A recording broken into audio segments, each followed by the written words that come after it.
Welcome to Find Myself Free, the podcast. I'm Ellie Young, alcohol-free life coach, mom, and athlete. I'm dedicated to helping others change their relationship to alcohol by sharing my journey of transformation. Fascinated by my own capacity for change after decades of gray area drinking, I'm passionate about sharing what I've learned from neuroscience and positive psychology to help you break free from the drinking cycle and unlock your true potential. Hear my personal stories of triumph and struggle as I navigate raising two boys, finding myself after 40, building a business, and doing it all alcohol-free. From women's health and cycle syncing to fasting and biohacking, this podcast is your roadmap to a healthier, purpose-filled life that starts with changing your relationship to alcohol. It's time to embrace change, find balance, and create the life you were meant for. Welcome to Find Myself Free. Hey everybody, wanted to pop in here really quick to make sure you heard about the Love Your Brain and Body workshop that I'm hosting live on February 14th, Valentine's Day. It's a 1-hour live event from 11 to 12 Pacific Standard Time. And this is where I talk to you about all of the things that you can level up once you get alcohol out of the way. And we start with balancing our hormones, and we also work on optimizing your brain chemistry because alcohol has been wrecking those two things, your hormonal balance and your brain chemistry. So we dive into all of the ways you can be creating a life to optimize both of those two things. So I hope you can join me.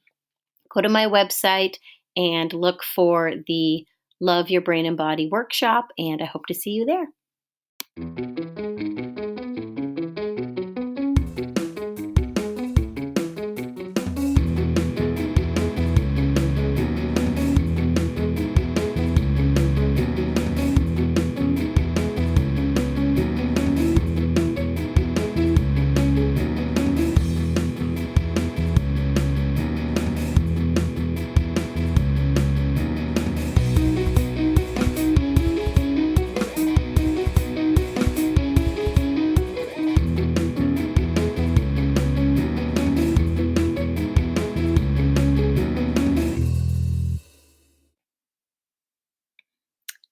All right. Hello, and welcome back to Find Myself Free. This is January 31st, the last and final day of dry January. I am so happy to have been on this journey with you guys and to hear your stories and to hear just how much you have changed this month, the progress you have made.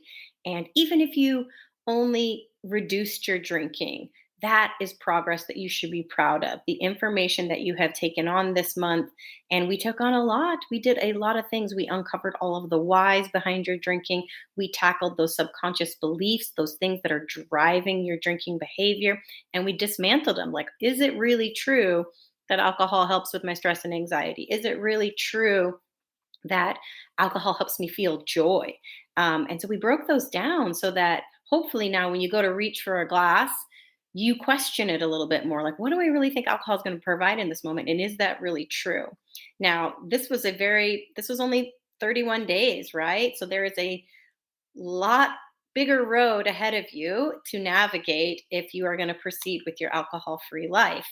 And so I wanted to tackle kind of the last and final belief that people have the hardest time overcoming, and it's that I enjoy drinking. Alcohol is fun. It makes me feel good. It is a pleasure of life that I don't want to give up, and it still serves its place in this world. And, I think it's really funny that dry January is labeled like that. I think it's a terrible branding, like dry. Why do we call a month without alcohol dry? I guess there's this connotation of it just being like this, like withered up, like joyless, pleasureless existence is you're just dry. It's like, I don't love this word. To me, that is not at all what living an alcohol-free life feels like. I am going to be rebranding it as I go into February with my clients. This is your rich and vibrant, luscious February. This is a February where you are going to tap back into all of the pleasure, living alcohol free. And that is where true health and wellness can be elevated when once you have gone enough time. The first 31 days for a lot of people, dry January is just kind of this like messy up and down, like you're trying it out, you're still kind of caught in these old habits, and you're taking on this new information, and you're opening the door to change, but you're still kind of caught in these old habits and these old cycles. And so this next month is really where you kind of push come to shove. You're like, am I going to continue with this? And how can I continue to support myself in this direction if that's the way I want to go? Now, I had some conversations with my sister this past week because she did not do dry January. I don't think she have ever had any intention of doing dry January, but she did listen to my podcast and she had some feedback. She was like, I still enjoy a glass of wine with my friends. I really like the taste of wine. And I have challenged this with her before, but I don't think I've fully gotten through to her. And I think it's a helpful conversation for you guys all to hear because I wanted to do a little more explanation of what is going on, why we believe we still like alcohol, that we still enjoy it, why we think we still like the taste. So this is goes back to evolutionary times. I'm going to explain dopamine for you guys. So sadly, we are at odds with our environment all the time. Basically, there's all sorts of things that, as we've evolved from the very beginning of time, that are, against us. And our brains evolved mechanisms and systems to help us survive. Dopamine, the reward system, being one of them, right? So if we were able to, track down this little berry bush and we were able to eat the berries, and we were like, oh, this is like, I can survive, me and my family can survive if we remember where to find this berry bush and what it looks like. And it's not like that berry bush, those are poisonous, but this berry bush, it tastes good. And so our brains evolved to give us boosts of dopamine so that we would remember this is good for survival and this is necessary, right? Same thing happened with hunting, that there's a rush of shooting the animal, and the brain learned this is a skill I need. There, this is why boys love video games, that they love to shoot, they love to like have weapons and stuff, because it was necessary to survive back in the day, to hunt, to feed your family. So the success of shooting and killing an animal to feed your family, the brain gave you a big boost of dopamine. So this is basic survival instincts. But nowadays, we are inundated with so many different things that flood our reward circuits with dopamine. And it is not necessary for survival, but the brain doesn't know the difference, right? So anytime you take something, it's the rate and the volume of the dopamine is how much pleasure you're going to get. So the more dopamine you get, and the rate at which it boosts you up is how pleasurable something is. This is why cocaine is one of the like fastest, one of the most rapid and highest boosts that you can have, right? Oh, side note, cold plunging, but they say cocaine 2.5 times your dopamine, double 2.5 times your baseline dopamine I think it was like 8 or 9 minutes, and then you crash super hard. So for every up, there is an equal and opposite low.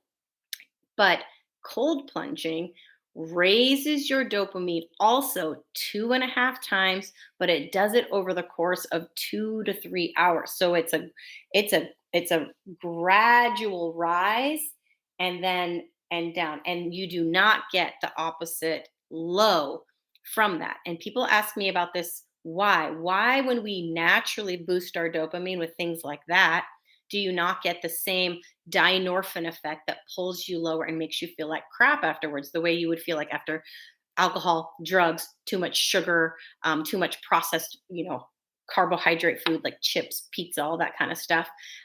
It's because you got that boost of dopamine from pushing on the pain side of your fulcrum. So again, we have this like pain and pleasure fulcrum. When you are constantly pushing on the pleasure side of your fulcrum, the brain then releases chemicals to counterbalance that, but it overcorrects and gives you an equal and opposite dose of pain in the other direction.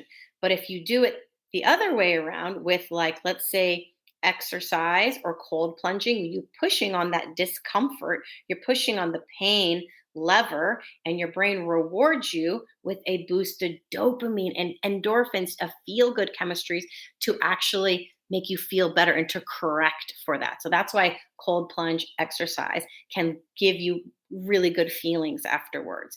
And so that is kind of part of the aftermath of cutting alcohol out of your life, is designing your life in ways that boost dopamine naturally. And they require more work. No, you cannot drink a drink and get a dopamine boost when you're alcohol free. You have to work for it. And then it delivers an incredible reward.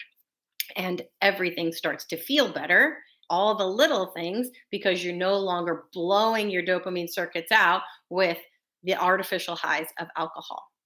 So, another interesting thing that I learned the other day, again, about the way our brain is so incredible at creating homeostasis, is I learned about salt. So, I am a big fan of element electrolyte salts. And if anybody wants to get some, I will put a link in the show notes, and it's you basically can use my link, and they'll send you a free sample box with a purchase. So you have to buy something, but they will send you this additional big pack of samples where you can try all the flavors, and they're my favorite. But basically, salt is a very necessary element to survival.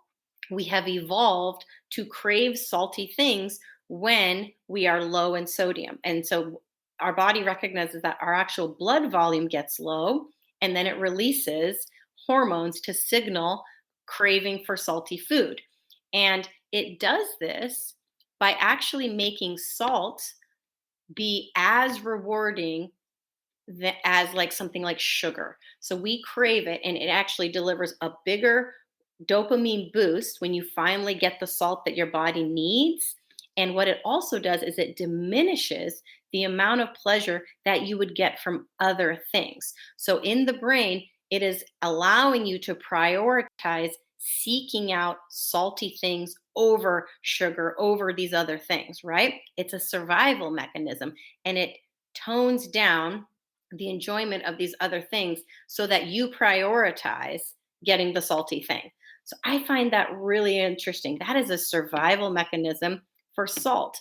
But our brain has tricked us with the alcohol.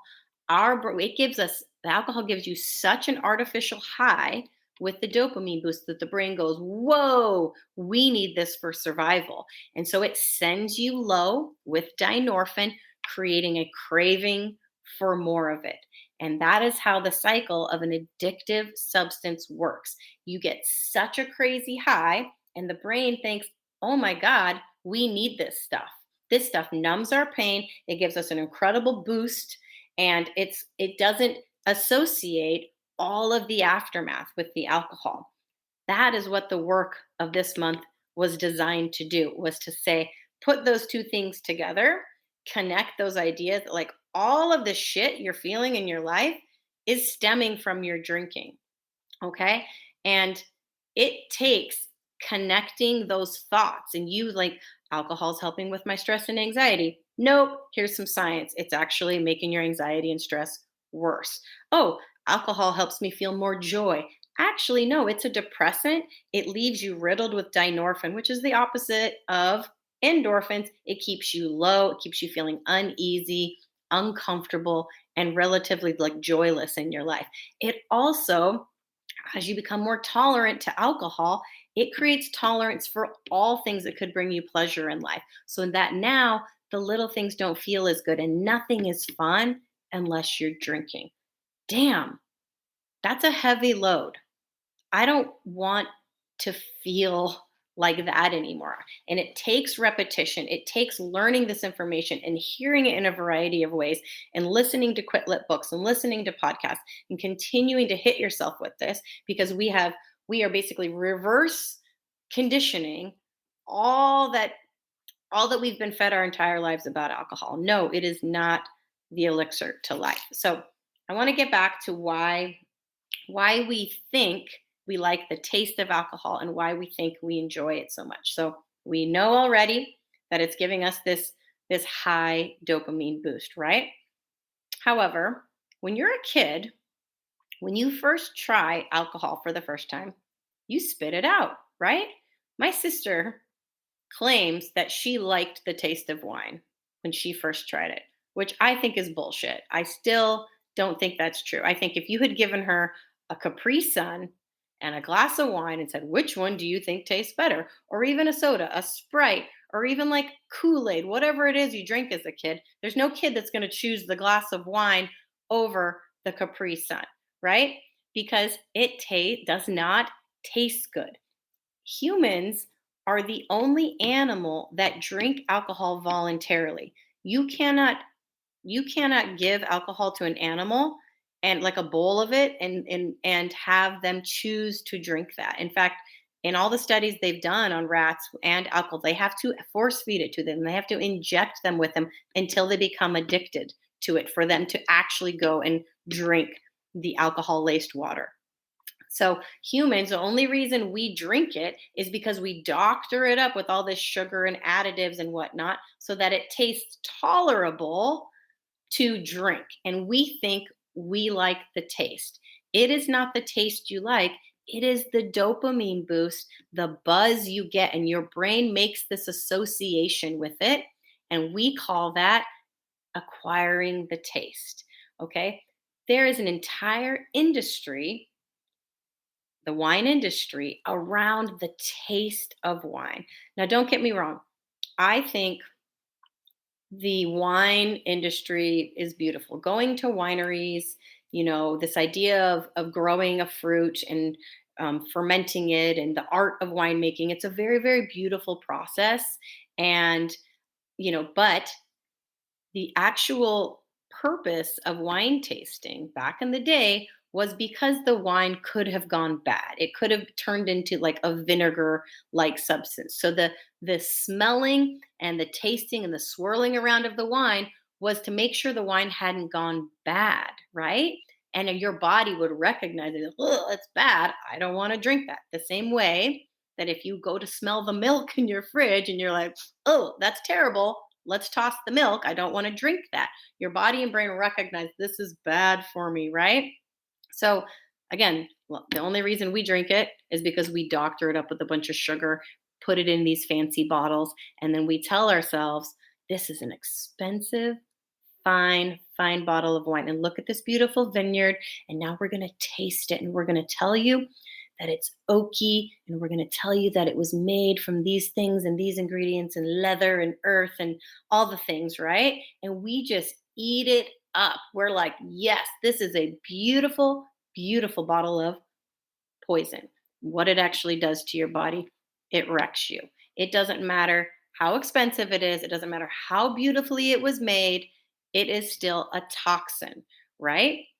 But we acquire the taste because of the effect on our brain, and then we associate it with all of this class, all of this sophistication, all of this culture in our life that has been marketed to us. All right. There is an actual study. Let me get it so I get it right here.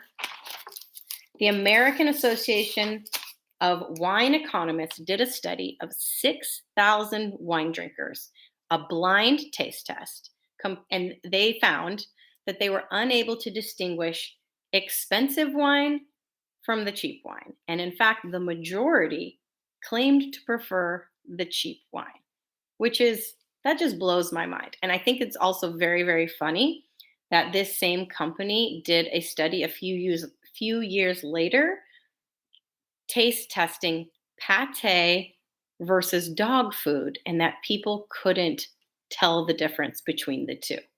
Wow, that is incredible. So you have to understand how much this survival mechanism of the brain, this dopamine boost, is creating this idea that you actually love the taste of the wine. I'll even go so far as to say, like, my husband loves to say, I love pairing the food with wine. Like, if I'm going to have a nice steak dinner, I really want a beautiful bottle of red with it. I want to have a red glass of wine with it. Okay. So again, another incredible thing the wine industry has done is this idea of pairing your alcohol with food. So, unfortunately, alcohol deadens the sensitivity of your taste buds. This is a fact. You taste less when you are drinking alcohol, and you actually numb your taste buds. So that is interesting. Two, um, oh, I lost my train of thought here. What was I going to say about the pairing the food? Oh, there is no other thing we do this with. Think about this. Is there a milk pairing to our food ever? Maybe cookies and milk, right? But when you dip a cookie in milk, it changes the texture, it changes the flavor of the cookie. So I get it. There's a pairing there. Do you pair your soda with anything? Do you pair any juice? Do you pair any types of water, all the different fun waters out there with it? No, you don't. This is a marketing tactic, and it's completely false because alcohol is numbing your taste buds. You are tasting less of your food while you're drinking. That is interesting. So I think that these are worth examining. And I get it. There is so much culture, there is so much um, social pressure around the wine for it to be, it is like permission to be grown up and classy when you're drinking wine. It is definitely this transition from, the partying days of college into like, well, I'm an adult now. I drink this bottle and it's not a cheap bottle. I spent a lot of money on it and now I go wine tasting. We have created this whole industry of marrying this experience to this toxin. At the end of the day, it's a toxin and you think you like the taste of it. However, this is a taste you spit out as a kid, a taste you would not choose to drink until you developed a buzz, until you witnessed all of the adults around you participating in this culture. And this means like, oh yeah, yeah, I need to learn about wine in order to be sophisticated. I need to like join a wine club. I need to do these wine tasting trips that are built around an old an old method of tasting whether the wine had gone bad or not. And now we're like, oh, can you breathe in the smell and think this was an old method to taste if the wine had gone bad, right? Now we've built this pompous kind of sophistication around it, which again, just question these things, just challenge them and pay attention to it. Okay. This kind of awareness, you know, you, it's, it's just waking you up a bit so that you're not continuing to just kind of get duped over and over and over again by this industry. I have a lot of clients who the wine is embedded in their lives and they have learned everything I have to deliver about changing their thoughts and beliefs and all the science and all the things, but then and they've been doing great, they're super successful in their journeys, and then they'll say, oh, but you know what, over the holidays this person who like is a wine guy, he brought out this like really really beautiful, very nice, very expensive bottle of wine, and it was like, oh, cue the cravings, right? Because they're like, I'm really going to miss out now because this bottle, this is like the stuff, right? And just imagine like all of that association around the marketing around this bottle of wine, right? We think we're not going to enjoy ourselves. We are missing out because this particular wine is the one where I would have had, like, I would have enjoyed the most, right? Because it was expensive, because it was a fine bottle of wine. But again, go back to that study, blind taste test, people could not tell the difference. I told this fact to my husband right before this podcast, and he was like, no, no, like there's an art and there is really good wines. They're made better, they use better ingredients, and they do all these things. But I'm like, but can you tell? Or are you just being fed all of that marketing? Even when we're aware of the marketing going on, they say it still subconsciously affects us. And so here's another study that I thought was really, really cool. They took two identical cakes, like sheet cakes from like a grocery store, right? Then they put people in the two groups, and they said, okay, this cake on the right here, This comes from the finest bakery in town. They use the best ingredients. This is like high end cake, right? And then they said, this cake over here, this is just a grocery store cake. And then they had them do a taste test and an evaluation. Like all the people ranked the fancy, cake that they thought was more expensive and made from finer ingredients. They said had better flavor. They had it was fluffier, better consistency, overall just perfect, beautiful cake. And then they ranked the other cake, of course, much lower, right? It was the same cake. All they had been told, it was all based on what they had been told. Their perception, their brains had been primed to expect that this cake was going to be the more delicious, better tasting cake just based on price and, finer ingredients and stuff. They do the same thing in the wine industry, right? It's incredible. So just pay attention to that. The next time you say, God, like I really, really want to enjoy myself out with my girlfriends tonight, like you can enjoy yourself. Don't give all the credit to a beverage that is actually going to make you sick, dehydrate you, and you're like, oh, but I miss the taste. It's not the taste you miss. You miss the dopamine boost. How else can you boost your dopamine? What else can you do? And don't get me wrong, when you are showing up in these environments where drinking was the thing that you do, your brain is going to crave it, right? And it's really hard to show up in that exact environment and then just remove the alcohol, just remove the reward your brain is used to getting in this moment. So you have to find something else you can deliver for yourself. You have to start stacking your dopamine earlier in the day. You have to try and go seek out things during this experience that you can do that'll help build that dopamine up, right? And I have a little side story that a group of my friends just went to Austin, Texas this past weekend on a girls' trip. They had briefly invited me. It was right before Christmas. It was kind of like a one off. Like, usually I'm on this group text with all these women, and these are like my OG friends, drinking friends. And we all had children together. We all kind of raised our kids together. Um, and I wouldn't say intentionally distanced myself, but we've naturally become more distant as I've, you know, cut my drinking over the last 3 years. And and they still drink, and that's all fine. We all still love each other. It's great, right? But this trip, it's normally I would have heard a lot about it. And instead I got a one-off text from just one of the girls being like, oh, by the way, we planned this trip. It's at this date and this time if you want to come. And I was like, okay, cool. Send me the information. They kind of sent it to me again as like a little one-off, but like I clearly had been removed from the group text about this trip planning, which is fine because I probably would have not gone. I had loads of soccer this past weekend, so I know I would have looked at my calendar and been like, "Yeah, I can't make it." But too, I still had my feelings hurt because I just want to be included. I want the bone to be thrown my way and for me to make a choice.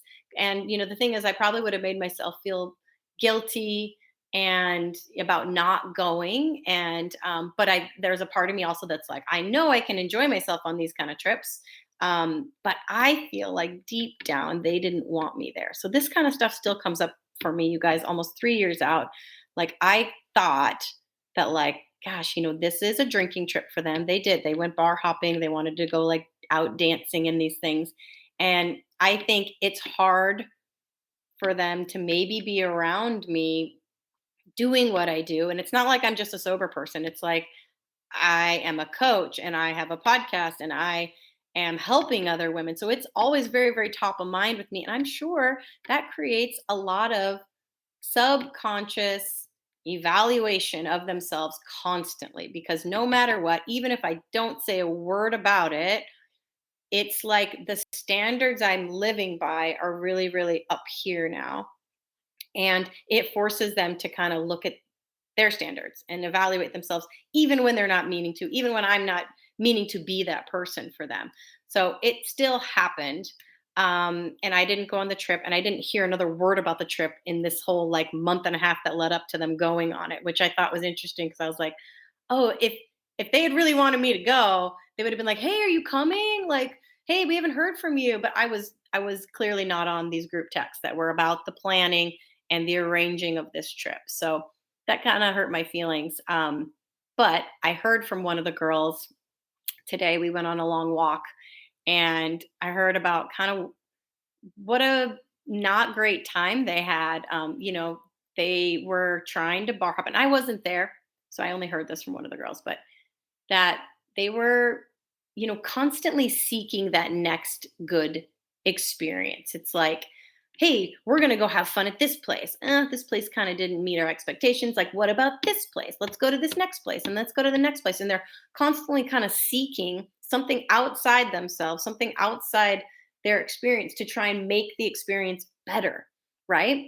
And as they continue to drink, this is just me. Honestly, I had very little information about this trip, but this is me like in their brain, like thinking it through, going, oh, so as they continue to drink and they wanted more happiness and more joy and more connection out of this experience, but yet what's going on in their brain biochemically is that they're never going to get that first, it goes up with that first drink and then you never get as much. It's just a slow decline, and the dynorphin is now in your system, pulling you down, making you feel crummy. And then I heard from this girl, she's like, I didn't sleep at all the whole trip, right?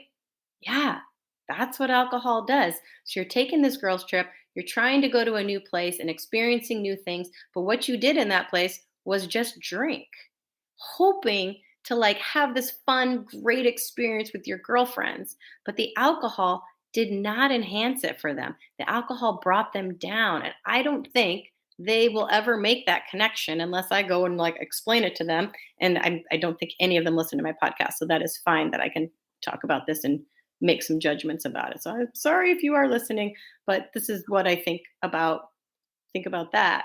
Um, so anyways, I just thought that was interesting that like as adults, as 40s and women in our 40s, that we still take these girls trips and it's about drinking, it's about escaping our routine in our life. And then you go to these places and you're like, let's drink, let's bring the joy through the drinking.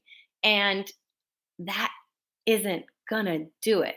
And so this dry January is kind of like learning that unfortunate truth. It is about hacking your brain so that you stop believing that. It is about opening up your awareness that there is this entire world out there to be enjoyed, and you can reconstruct your beliefs in a way that support this way of living that feels good organically, that starts to build a foundation of health that you can like build upon. And it's not going to wreck your mental health, and it's not going to sabotage any other efforts that you have, because you're doing things that are good for you, things that actually feel good, that start to stack up. And the brain science, like understanding what alcohol really did to your brain, it's not your fault, right? This is a survival mechanism. This pleasure reward system in our brain was designed to keep us alive, and alcohol has duped us. Alcohol is a big trick. I was making this correlation to my husband the other day. I was like, "Ooh, what do you think of this analogy about alcohol?" I always bounce everything off him, and to be honest, he shoots down almost all of my stuff. He's like, I don't like it because of this. And I'm like, well, guess what? You're not my target audience. I'm going to talk about it anyway. So that's our relationship. Anyway, so here it goes. Alcohol, to me, it's like I talked about it earlier, like we are at odds with our environment. There's all sorts of things in our environment that are trying to like mess with us. There's all the plastics in the things, there's all the toxins, there is the sun is trying to burn our skin, like all sorts of things, right? And our body has all these defense mechanisms. But alcohol is a sneaky little warrior, sneaky enemy, right? Because it makes you think you need it to survive.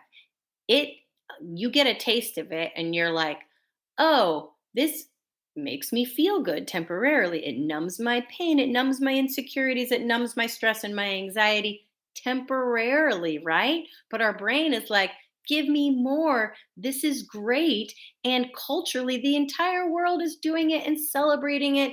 And moms, you need it to survive, right? Everybody's doing it. Let's doctor it up and package it in all these beautiful ways and make it sophisticated and make it glamorous. Um, and then it goes after your control center, this sneaky little enemy.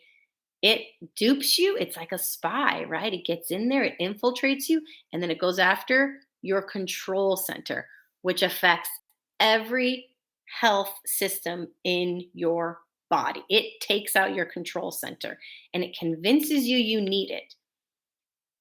What a monster alcohol is. It's unbelievable that we are allowed to sell this stuff on TV, that there aren't labels on bottles that say it gives you cancer, it wrecks your mental health, it wrecks your gut health, it it wrecks your relationships, it causes rape, car accidents, abuse, you name it, and we celebrate the shit out of it, right? We put it on the Super Bowl ads. Millions and millions and millions of dollars are spent on marketing this stuff to us, selling us this stuff. I mean, can you imagine? I heard a statistic the other day that every 8 days, 500 people are killed in alcohol-related accidents. Accidents. This was in the book, "This Naked Mind," by the way, this statistic, and it was that would be like a plane with 500 people in it crashing every 8 days. That's how many people die from alcohol-related deaths.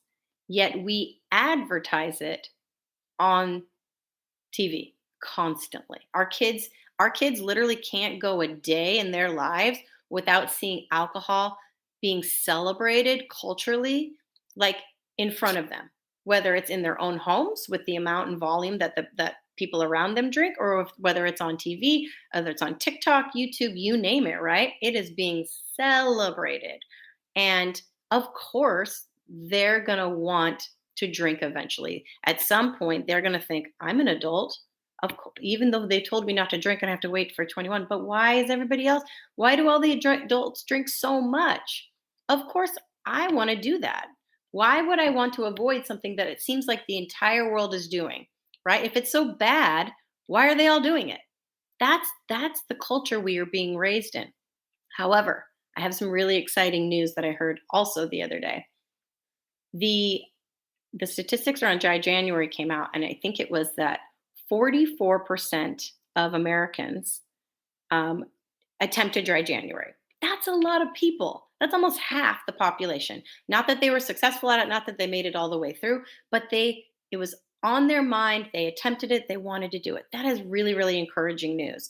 And then there were some statistics, and I'm not going to quote them because I don't remember them correctly, but that the younger generation is just drinking less and less, and that alcohol companies are now putting their main like product leader is an alcohol free beverage. So that industry is just booming, right? Because I love that they are not trying to convince people that don't want to drink or non-drinkers to drink more. Like, let's double down on our marketing to drink more. They're like, okay, if we can't beat them, join them. Let's create an alcohol-free product because the tides are turning. More and more people are trying to go alcohol free, which is so cool that hopefully when my kids are adults, it'll be completely normalized for someone to be a non-drinker. And so they won't get like, oh, you don't drink? Why? Is it because you're pregnant? Are you sick? Are you on antibiotics? Like, why don't you drink? Did you have a problem? People want to know why you don't drink. And that's going to hopefully go away and it's going to become more and more normalized. Also, what I love, my Dry January crew, is I want you to own this fact with pride. The fact that you were able to do this month, that you tried it, that you went for it, that should really be a source of pride because right now you are ahead of the curve. They do anticipate that alcohol is going to go the way of cigarettes, right? And there's going to be this like bell curve of people. Like there were the early adopters, like me, hopefully like you. And then there's going to be like the masses where they all kind of switch at some point and they say, yep, we can no longer turn a blind eye to this data, to the way it's making us feel. We are going to all stop drinking alcohol. And then, of course, there's always going to be the people that alcohol's never going to go away completely, right? There's going to be still drinkers for a while, but they're going to be kind of like smokers where, yeah, there's still some people that smoke, but they're a little bit like kind of like, I don't know, like shunned. I don't know if that's the right word, but just you're kind of like, ew, that's a gross habit. Like, I want nothing to do with that. I will say, I don't think that self-medicating is going away. I do think, although there's so much more um, cultural acceptance around mental health and strategies to manage your mental health and things like that, I do think that even though alcohol's diminishing as a self-coping mechanism, it's probably because of the access of weed, marijuana, mushrooms, microdosing, and whatnot. So people are still seeking a way to numb out, seeking a way to dull their pain, to quiet their discomfort. So we still have a lot of work to do as far as developing healthy coping mechanisms and healthy strategies to manage the things in our life that are hard, right? So I'm really excited about the progress you guys have made this month. It has just been really, really cool to see. I'm excited about where alcohol free living is going in this society. So you should hold that as like a source of pride that you are one of the early adopters, and that the more you can get this information in your belt and the more you can really let it be a juicy carrot, this like life that you want to live, focus on it and start believing in like how possible it is and how good it is for you. Sometimes I think people fall into this category where there's like, my drinking wasn't that bad, right? And so I call that the stick wasn't big enough. So your history of drinking, it hasn't punished you enough like it did me, right? I talked to my sister about this too because she doesn't have any kids, and I say the main difference between probably your drinking and my drinking was that you didn't have kids. You didn't get into this place where you were self-medicating and and coping with like the hard facts of life, like I was through motherhood, through marriage. Most of her drinking was still like this social place, where it's like all fun and all good and like hanging out with my girlfriends and going on trips and doing all these things.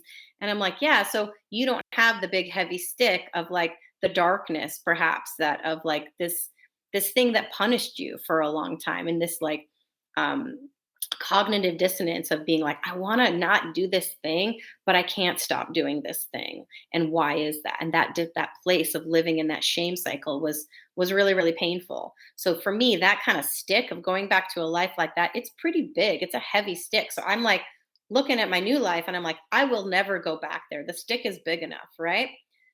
And the carrot in front of me, it just keeps getting juicier and juicier. I've already gotten to experience the benefits of almost 3 years alcohol free. By the way, February 20th is my third year anniversary. I'm going to throw myself a party and I'm going to be offering some cool stuff out to my community on that date. We will celebrate it, and I will have some cool things to offer up to you guys as well.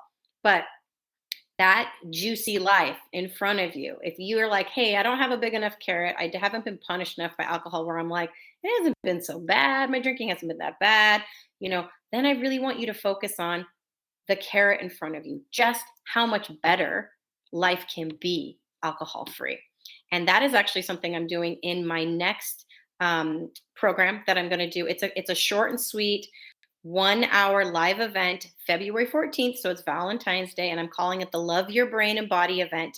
And it's basically, we're going to kind of go over the quick and dirty with cutting alcohol, but then we're going to get into my the favorite part for me of getting alcohol free was getting back in touch with my body, learning how to cycle sync. So live according to my cycle, live in harmony with my hormones and what they're doing, and optimizing my hormonal balance, as well as optimizing my brain chemistry. So I've learned so much in the last 3 years about hormones and how much they are sitting at the top of our like hierarchy of functions in the body, right?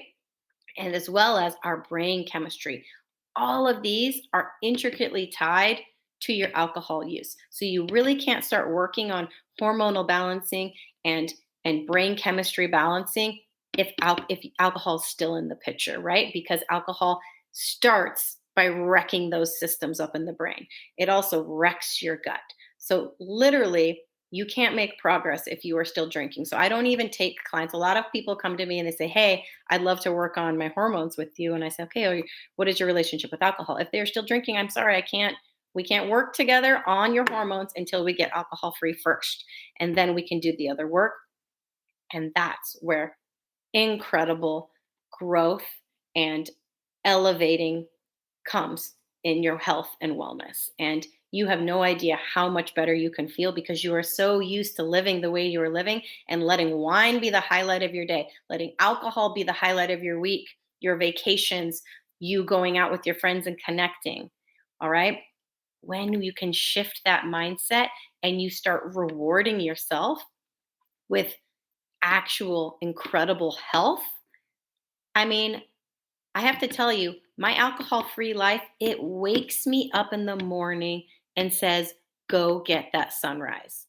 I could sleep in. There are some days on the weekends when I could sleep in. I don't have to get up, but my internal alarm clock goes off and I am so excited to go see the beautiful sunrise. I literally get out of my house and I turn the corner and sometimes there is just the most incredible glow going on that I don't walk, I run to the end of the street to see it because I am so excited. I am literally like tickled by the sunrise. That's why you guys, if you follow me on Instagram, you get my sunrise photos every single morning and I want to see it from all over town. I go into the park, I take some really cool shots. I go down to the beach. I want to see the glow coming up over the ocean. I want to see the moon setting.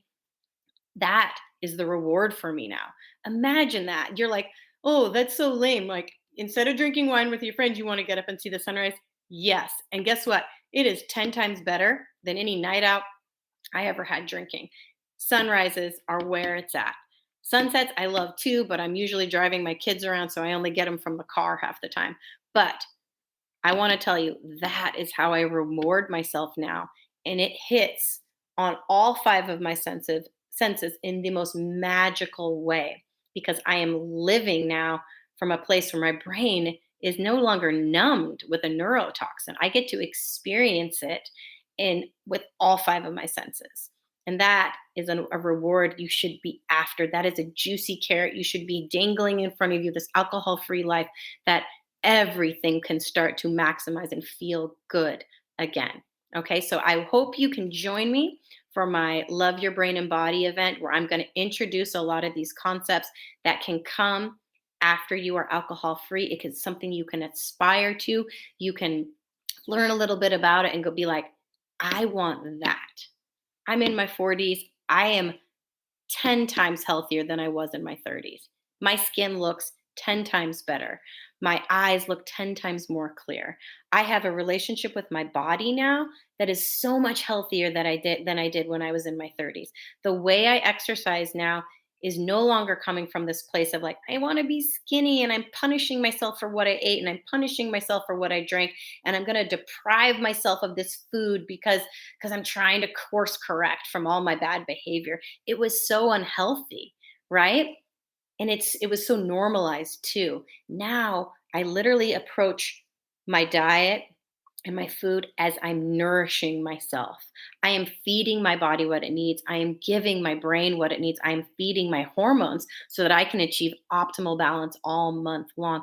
And it has nothing to do with being skinny. It has everything to do with about taking the best care of myself. It has completely changed my relationship with my brain and body, my self-esteem, my confidence. Again, and it all started with getting alcohol free. So I hope you can join me for this next event. It has been an absolute honor and pleasure to have been with you for Dry January. And if you haven't taken me up on my free coaching call, this is the last day to schedule it. Okay. You can schedule it into next week, but this is the last day that I will be taking scheduling for that free call that was included during Dry January. And I am just so proud of you guys. 31 days of growth, 31 days of reconnecting to yourself, 31 days of challenging, of going against the grain, of swimming upstream and being brave enough to do this in a world obsessed with alcohol. You are a trailblazer, you are a pioneer. So never underestimate what you've done this month, even if you just reduced your drinking, even if you just cut it down by a few days. The wheels are in motion. So keep looking ahead, keep visualizing just how good it can be. Surround yourself with supportive information. Reach out if you want to set up some one on one coaching, because that is where next level growth can happen. As always, I am with you. You got this.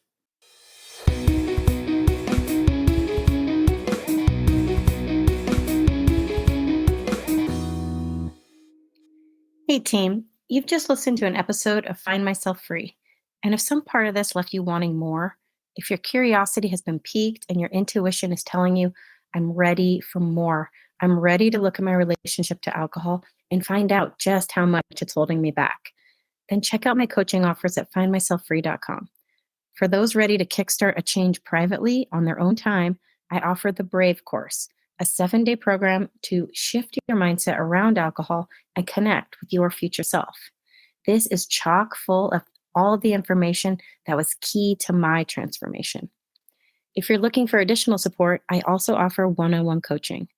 I worked with a coach for 4 months at the start of my alcohol-free journey, and it made all the difference. Being able to talk to someone who knew what I was going through and could help me navigate my new world gave me a foundation of support I could build on. And it's a big reason why I'm a coach today. I want to help others find their freedom and level up their health. If this sounds good to you, then connect with me at findmyselffree.com. Listen to that intuition that was telling you you are meant for more. I'm with you. You got this.